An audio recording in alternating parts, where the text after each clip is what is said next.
Hey YouTube, Kitmint89 here. I went to the Innistrad Pre-Release up at the Den, and I happened to go and get some really good cards. So I'm going to go and show them to you and how they incorporate into my deck. Without further ado, here we go. Plague Stinger, still ran it for my key card. Next card, Necropede. Running him at 3 instead of 4, I think he just runs better. Goes to the graveyard, and he's great for putting on 1/1 counters whenever he does so. Next card, I run 4 Phyrexian Crusaders. Having first strike as well as Infect really comes in handy. And now that we're having a format that has red and white that are going to be pretty good, I may consider using him more than Plague Stinger. Okay, next card, I'm running 3 Hand of the Proprietors. He beefs up my guys, and whenever an Infect thing comes into play, he gets a poison counter. I love it. Next card, Ambush Viper. This one's new. It has Flash, so I can cast it on my opponent's turn, and it has Death Touch. If I really need something to block with, it comes in handy. He only costs 2. That's the wonderful thing about him. He costs the same as Blight Mamba. Speaking of which, I'm still running him. I'm only running him at 2. When I have Ambush Viper in here now, I don't think he needs to be any more than 2. He still only costs the same, and the only thing that makes him a little bit different, he has regen for the same cost as summoning costs. I kind of love snakes. Okay, Icarats, I used to have it in more in this deck, but I'm only running it at 1 for the time being. The other cards are just trying to take over. Okay, Glissa, I took her down to 2. With other cards being put in here, same deal. Likewise, she has First Strike and Death Touch, and whenever she sends an opponent's card to the graveyard, I can go ahead and bring back an artifact card to my hand. With my equipment, it works very well. Next card, Fume Spitter.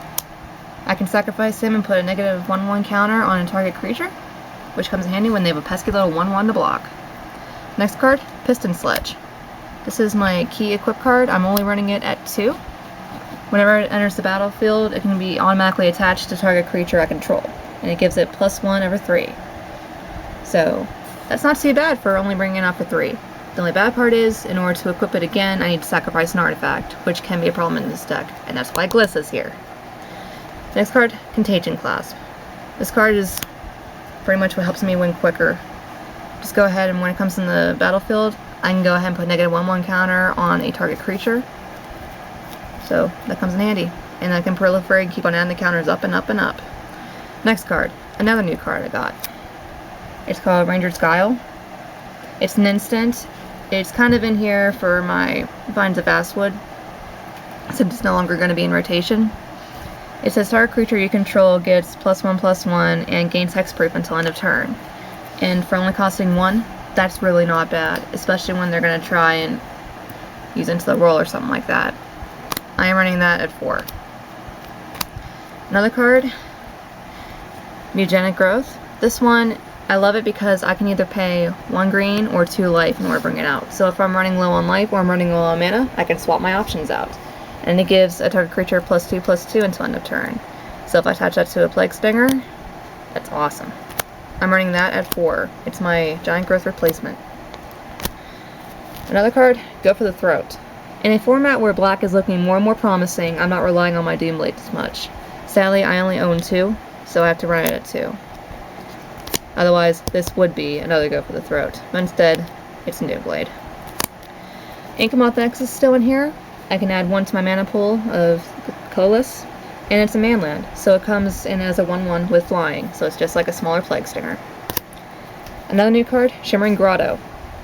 I can add 1 to my mana pool, or, here's the best part, I can go ahead and tap it and pay 1 to turn into any color of my choice to my mana pool. So if I don't have a certain color I want, just pay 1. I run that at 4. 8 forests, 8 swamps. Onto the side deck, I'm running 4 Titanic Growths. It's another new card. Nothing much needs to be said. 2 Naturalize, 2 Grasp of Darkness, another new card, Boneyard Worm. This one came in handy at the pre-release. Its power and toughness determine to how many creatures are in my graveyard, and if they're running something that kills creatures easy, like a zombie deck, or mills, that really can get big.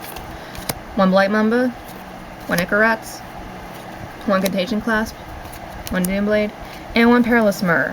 He's new because when he goes in the graveyard, I can deal 2 damage to target player or creature. So if they have something slightly bigger, it will kill it quicker. Okay, well I hope you enjoyed the updated deck, and I hope to give you more updates soon. Kivitz89 out!